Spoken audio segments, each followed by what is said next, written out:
The first book in the Bible is a book you've probably heard of. It's called Genesis. Genesis comes from a Hebrew word. It's pronounced reshit, and it just means beginning. Now, there's a lot of stories from the book of Genesis, and it's easy just to pull out a specific story and try to tell you what it might mean.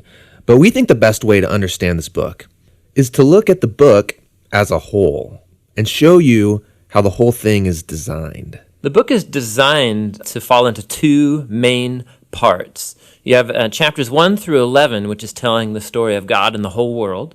And then you have the second part, which is about God and Abraham's family, as chapters 12 through 50. And how the two of those parts relate, that's where you find the message of the book. Okay, so let's start back at the beginning. The first part of Genesis begins with a creation story where God creates everything. And how exactly that happens, of course, that's where all the debates come. But he takes a dark, watery chaos and he turns it into a beautiful garden where humans can flourish. That sounds nice. It does sound nice. In fact, 7 different times God says of all that he's made that it's good. And this is where we meet the first human characters in the Bible, Adam and Eve. They're both individual characters, but they're also representative. Adam is the Hebrew word for humanity, and Eve is the Hebrew word for life. And God creates them in his image. In other words, humanity reflects, or is meant to reflect, the creativity, the goodness, and character of the Creator out into the world that he's made. And they're supposed to reproduce and make cultures and neighborhoods and art and gardens and everything else. But he gives them a moral choice about how they're going to go about building this world. And this is what the tree of the knowledge of good and evil is all about. And he tells them, don't eat of the fruit of this tree or you will die. What's that all about? So up till now, God has been the one defining and providing what is good. And so God is the one with the knowledge of good and evil. But now this tree represents a choice. Will the humans trust God's definition of good and evil, or are they going to seize the opportunity and define good and evil for themselves? And Adam and Eve eat the fruit. This is the core biblical explanation for that concept of sin, that desire to call the shots myself. It's the inward turn of the human heart to do what's good for me and my tribe, even if it's at the expense of you and your tribe. And the problem is humans are horrible at defining good and evil without God. And so now that humanity's made this choice, things get really bad. So Genesis 3 through 11 is like tracing this downward spiral of all humanity. So Adam and Eve, they can't trust each other anymore. And so there's a little story about how they were naked and felt fine about it beforehand, but now they feel shameful because all of a sudden Adam's definition of good and evil might be different than Eve's, and so they hide from each other. Then there's another story of temptation. Cain is jealous of his brother Abel, and he gives in and kills him. There's a story right after Cain about a guy named Lamech, and all we know about Lamech is that he accumulates wives like property, and he sings songs about how he's a more violent, vengeful person than Cain ever was, and he's proud of it. Things get so bad with the human race that we see God decide to just wipe us out. Yeah, we typically think of the flood story is about God being angry, but it actually begins with God's sadness and grief about the state of his world. And so out of his passion to preserve the goodness of his world, he washes it clean with the flood. But there's a glimmer of hope. He chooses Noah and his whole family, and he saves them on this boat. Yeah, don't forget about the animals. Right, and the animals. So Noah and his family are going to reboot all of humanity. I mean, he must be a pretty great guy. But this is the story most people don't know because it's kind of weird, is that Noah gets off the boat and he plants a vineyard and he gets totally plastered. And then something sketchy happens in his tent with his son. It's a tragic story. So from here, humanity grows again, but things are as bad as before. And the last story is the famous story of the Tower of Babel. And in this story, you have all of the nations uniting together to use this new technology they have, the brick.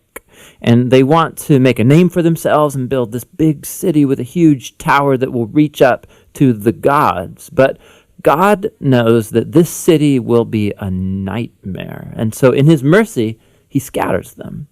And all of these stories, they're underlining the same basic idea. When humans seize autonomy from God, when they define good and evil for themselves, it results in a world of tragedy and death. And this leaves you wondering, is there any hope for humanity? Yes, yeah, there is. It's the very next story that answers that question. It's the beginning of God's mission to rescue and restore his world.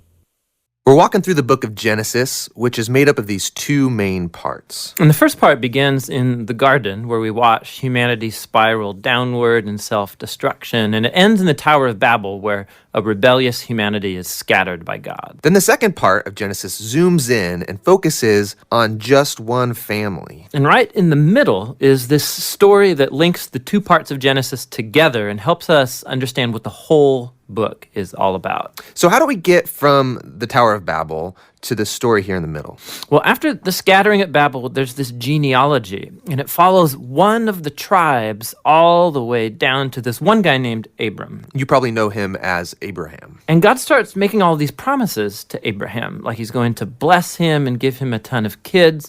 And he says that through him and his family, all the nations of the earth are now going to find God's blessing. So basically, God is trying to restore humanity back to the goodness of the garden and to his original intentions for the world. So it's like his rescue plan for humanity. And that's why the whole second half of Genesis is about this one family. And so you have Abraham, and then he has his son Isaac, who has Jacob, and then Jacob has 12 sons. And to each generation, God renews his promise to bless them and all nations through them. So because of this promise to use this family to rescue the world, it's pretty easy to read these stories as examples of how to be a good person. But actually, for the most part, this family is totally dysfunctional. So for example, let's go back to Abraham. This whole story is about God giving him and his wife Sarah a family, but two different times. He basically gives Sarah away to other men by denying that she's even his wife.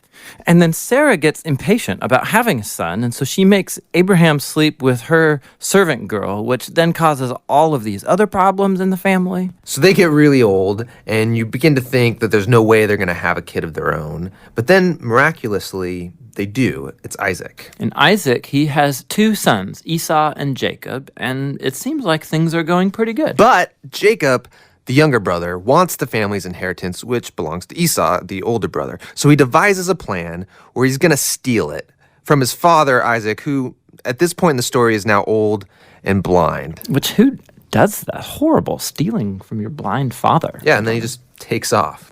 So Jacob goes on from there to have 12 sons, big family. But Jacob loves his 11th son, Joseph, way more than all the others. And so he gives him the special Technicolor dream coat. And his brothers, because of this, come to hate him. So much so that they plan on killing him. But they don't. They instead just sell him as a slave down in Egypt. Now, while in Egypt, through this crazy series of events, Joseph goes from being in a prison cell to becoming the second in command there. And so later on, the whole Middle East falls into this food shortage. And Joseph's brothers, they come down to Egypt looking for food. And then when they get there, who should they find as the ruler of the whole land? It's Joseph, that guy they sold into slavery. But he actually saves them from starving to death. And so here you have it. These are the great-grandchildren of Abraham who have done this heinous act to their brother. But God has transformed their evil into something good. And that's exactly what Joseph says here in the last paragraph of the entire book. He says, you guys planned all of this for evil, but God planned it for good, to save people's lives. Now, these words, they conclude the book because they actually summarize the message of the whole story so far. Humans keep choosing evil, and we are thinking they're screwing up God's plan, but he keeps turning their evil back into good. And somehow, he's going to use this family to restore humanity back to the garden. So that's the book of Genesis. But we still don't know how exactly he's going to use this family to bring us back to the garden. Well, yeah, but this is just the first book, so that's what the rest of the Bible sets out to answer.